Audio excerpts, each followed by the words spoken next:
Hello, welcome to another installment of Dwayne Allen Guitar Concepts. Good to be back tonight during the California heat wave. It's pretty warm right now, but we're getting by. It's never as bad as other areas of the country. Anyway, tonight we're going to do a new lesson in what I'm going to call the advanced category. Sometimes with these things, I kind of have to do certain lessons in areas that I'm not really into as much. I like doing more concept type lessons as opposed to like things dealing with technique and scales and all that, because there's so much stuff on the internet about that. But this is an area that I really feel like you really should get a good grip of before I start showing you some of the other concepts that I have in mind for later. Because I feel like if you don't know your guitar neck that well, it's just going to be really hard to understand how to do these other ideas. So I really want to talk about tonight how to make the guitar neck much more horizontal. Like most of you guys, when you're learning scales that kind of just go like this, right? We want to start getting where we could start playing more like this. And there's a lot of different ways to do that, and there's different techniques you can do. I'm going to give you a few tonight, and let me tell you, to do it right the way that you should do it, it's going to be a lot of work to get it, the way that I'm going to describe. And, it could take several months to really get the full capability of all these down. But I say, let me give you the concept. You can work on it, and you can always, have it as part of your daily practice, okay? So one of the things that I'm not going to do in most of these videos is I'm not going to give out specific scale patterns with fingerings and arpeggios and all that, just because there's so much of that out there. Those are things that I definitely do with my private students. I give you everything that you possibly need that I can give you, but I'm assuming that you're getting a lot of your knowledge elsewhere. If you're watching these videos, maybe you're getting scale fingerings and you're working out of books. Maybe you're working with a teacher. So, I want to use this series to just give you some concepts, okay? So I think I mentioned earlier, we're going to put this in the advanced category because it's definitely not something that beginners are going to think about. It's more for those of you who are improvisers and who want to take your improvising and your harmony to another level. So that's why this is going to be important. So what I would recommend you to learn is the 5 different major scale patterns that they call like cage patterns, C-A-G-E. Look those up. There's some very popular scale patterns that everybody teaches, and they're all over the internet. Look those up, because if you know those, it'll help you with learning these concepts. So if you don't know your cage patterns for major scales, go learn them. Okay. All right. I'm going to teach you a lot of this stuff in the key of C tonight, because C is an easy key because it's all natural notes. Okay. So one of the things that I want to go over is what I call snakes. This is something that I got from my guitar teacher, Vince Breedice, many years ago. So if you know your 5 different cage patterns and you're able to do all of them in the key of C, what that means is you're going to have a C major scale here, here, here, here, here, which basically covers every position on the neck, right? What doing a snake basically means is going up one of the forms, going to the next position and going down, and then up, and then down, and then up. So it's kind of like a snake going like this, right? This is a way to really learn your neck and your scales really, really well. So for instance, if I take all 5 cage forms in the key of C and I do that with a snake, I'm going to do it like this. Let's get some volume here. Here we go.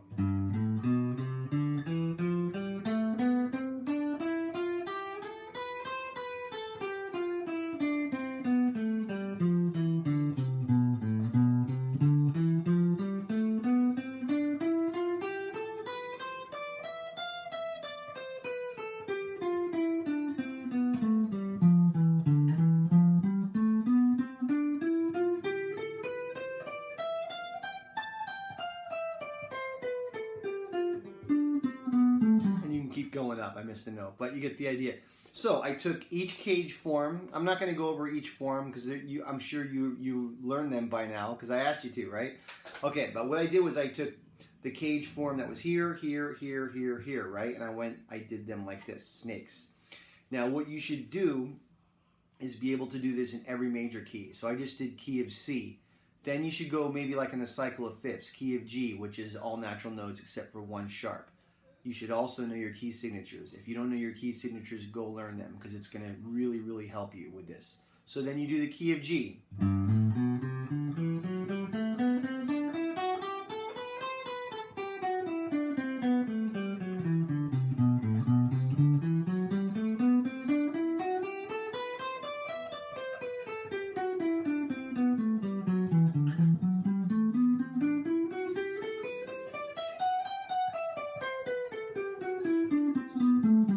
Okay, you see what I did? I did the key of G. Then you should do the key of D, then the key of A, then the key of E. Now, to do all 12 keys, because then you want to do your flat keys as well, that's going to take a while. It's going to take a lot of work and a lot of practice. So these are some concepts that might take you months and months to get. But if you get these concepts down, you are going to know your neck inside and out, which makes it so much easier to improvise. My biggest problem with students that I have when they're improvising, even my advanced students, is most of them don't know their neck well enough. So when they're playing over a certain kind of chord change or tonality, they don't know the fingerings that well, they don't hear the scale that well, so they're hitting all these wrong notes that don't sound good, and they're just flubbing all around. That's because they don't know their neck. If you know your neck, you won't have to think as much. So try to do all 12 keys. Now here's one thing that you should do, because guitar players, we always tend to play patterns all the time. You should work on playing them fast, push yourself to get your speed up, but say the names of the notes out loud as well. This way you know what the key signature is and what notes you're playing. So if I'm in G, this will slow you down a little bit, but it's worth it. G, A, B, C, D, E, F sharp, G, A, B, C, all the way up. Do it that way, then you burn it, right? And that kind of thing, right? Okay. If you can do this with all of your major scales, what you have to understand is you basically know all of your modes, because every mode is just a major scale, right? So if I did G major, that means I know all of my A Dorian modes, I know all of my D Mixolydians, I know all of my F sharp Locrians. You know all your modes. So if you get all of those fingerings down, you know all of your modes, okay? Then we got to talk about harmonic minors, melodic minors. That's a whole other thing, but I think you get the idea of what we're doing. So this is getting you to the point where you're still doing this, but you're starting to wind up the neck. Now what you want to try to do is try and come up with what we call 3-octave scales. So what I'm going to do, I'm going to do a 3-octave G major scale like this.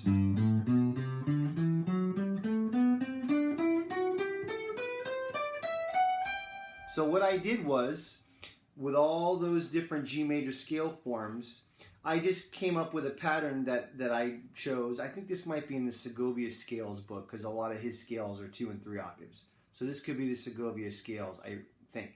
Anyway, but here's the thing. You can come up with multiple fingerings to do this. So I did this. Okay, and then I jumped up here. That's part of that. This position here is one of the cage forms in G, right? So I went. Then I jumped to another cage form in G. Okay, you can do this multiple ways. You could do it like this.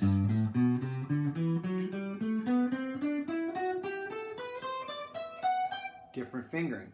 All the notes are there, right? You could do it, I'm going to make up another way.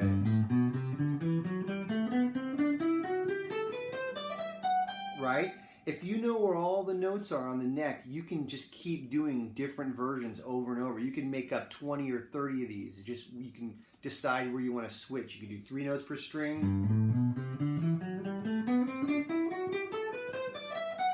Whatever. You can keep coming up with different ways of doing it. So what I'm doing is I'm starting to play this way, right? The goal is whenever you're in a certain key, is that you can see all of the notes on the neck. I don't know if you guys have ever heard of the fret-like guitars. It's this kind of gimmick kind of guitar where it has all these different knobs, and you can click a key, so like G major or C minor, and then all the dots in that key will light up on your guitar fretboard. You can learn where all the notes are. I guess that's kind of a cool thing to be able to do, but you got to have it up here. It's got to be automatic. When you're improvising, you can't even think about it. I remember when I was younger, people used to say, oh, the problem with learning scales and theory on the guitar is it makes you think too much. That's bullcrap. That's only if you don't know your scales that well. if you know them backwards, forwards, upside down, you don't have to think at all. The goal when you're improvising, whether it's jazz, blues, fusion, doesn't matter, you shouldn't have to think. It should be automatic. Your hands should know all the road maps, and then you're just using your ear and your creativity. That's the goal, okay? But as you see, so we did the snakes, and then you try and come up with some 3-octave scales where you're stretching the forms out, like key of C, right? Maybe I'll go...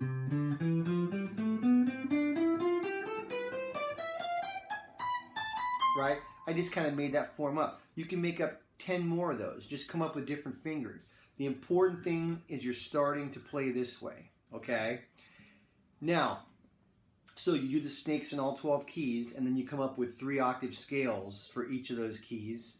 Multiple forms of that, right? Okay, wow, that's a lot of work. Yeah, it is. I worked on this stuff for years, but I'm so glad that I did, because I learned my neck really early in life.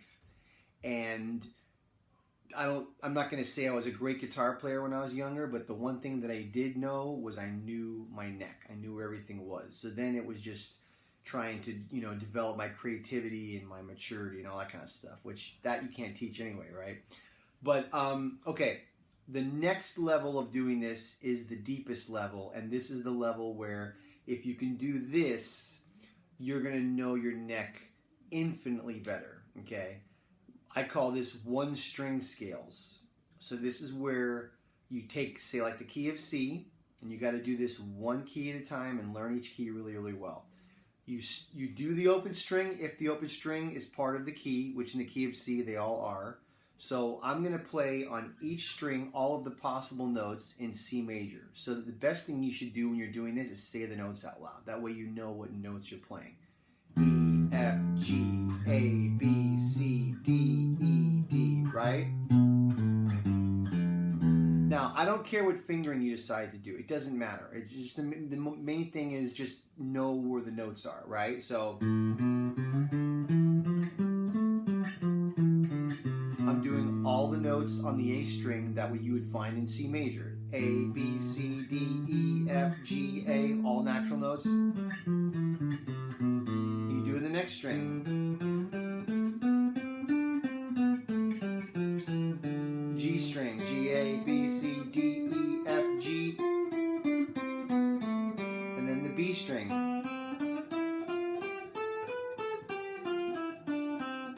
You go all the way and you practice them until you can get fast at them.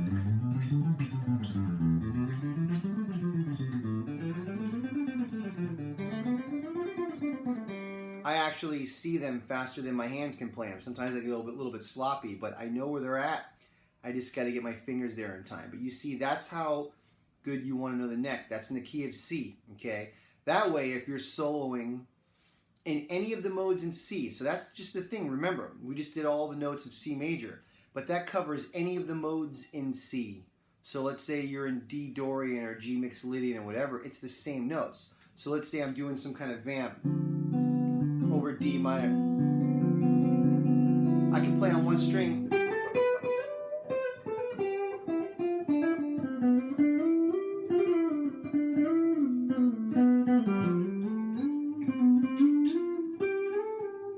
Right?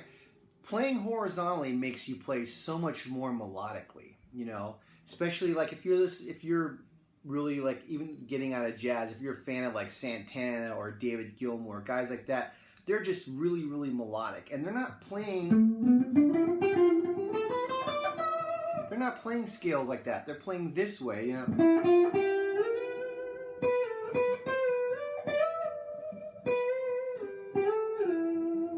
Right? That's how you get more melodic, is you playing this way. You're not thinking of going up and down scales. You just know where all the notes are.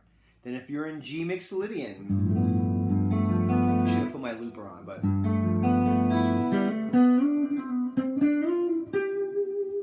right? You can jump all around the place. If you do one string, you do two strings. The whole goal is when you're improvising, you play this way, right?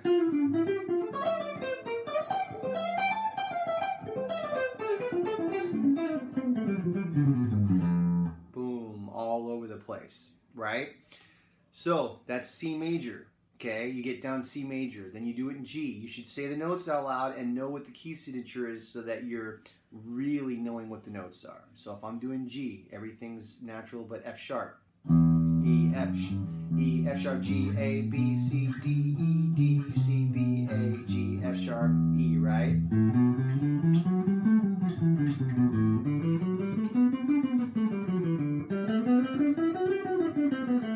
And so on, right? Then you do D, then you do A, then you do E. Maybe you do 1 or 2 keys a week. It's going to take you several months. But if you do this, now you know every mode, every major scale mode. You know all your Dorians, all your Mixolydians, all your Phrygians, all your Lydians, all your Locrians, all of them. Because you know all of the notes of G, all of the notes of C, all of the notes, or whatever key it is, right? You should be able to do flat keys like D flat.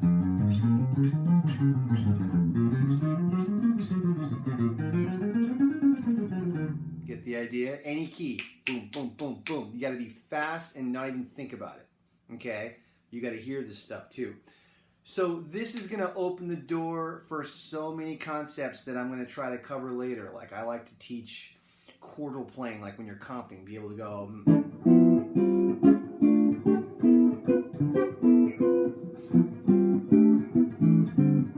Notice I'm playing like this. You got to know where all the notes are. And if I'm playing grips, I'm going to do another lesson on that.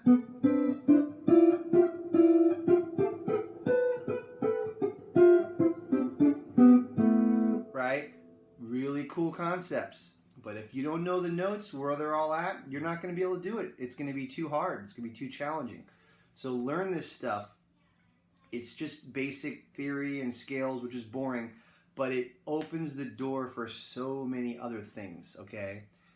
Now, think about how much time it's going to take you to do this in the majors, right? All 12 keys, everything. I hate to tell you, you're going to need to do it in harmonic minors and melodic minors too, but that's later on. We'll get to that later. Let's just do major scales for now. Shoot, even if it takes you 2 years to get all of that down, think about where you were 2 years ago, right? If 2 years from now, you know every single scale, everywhere on the entire guitar neck, backwards, forwards, horizontal, you're going to be such a better guitar player. Your knowledge will be through the roof. So it's worth learning, okay? I don't know if it'll take you 2 years. Depends on how much you practice. Anyway, so that's my lesson today on playing guitar horizontally, okay? There's other ways we could probably get into it, but that's a lot of information. So snakes, 3-octave scales, and 1-string scales. Maybe do it in that order. You get more and more horizontal, okay? All right, I hope you got something out of that. Hope you don't have too much of a headache right now. If you like the lesson, please hit the subscribe button.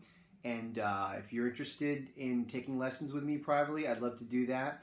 Like I mentioned in an earlier video, my favorite part of teaching is playing with you and helping you find maybe holes in your playing that we can help make stronger and make better. Okay, so anyway, thanks for coming by, and we'll see you next time. Have a great night.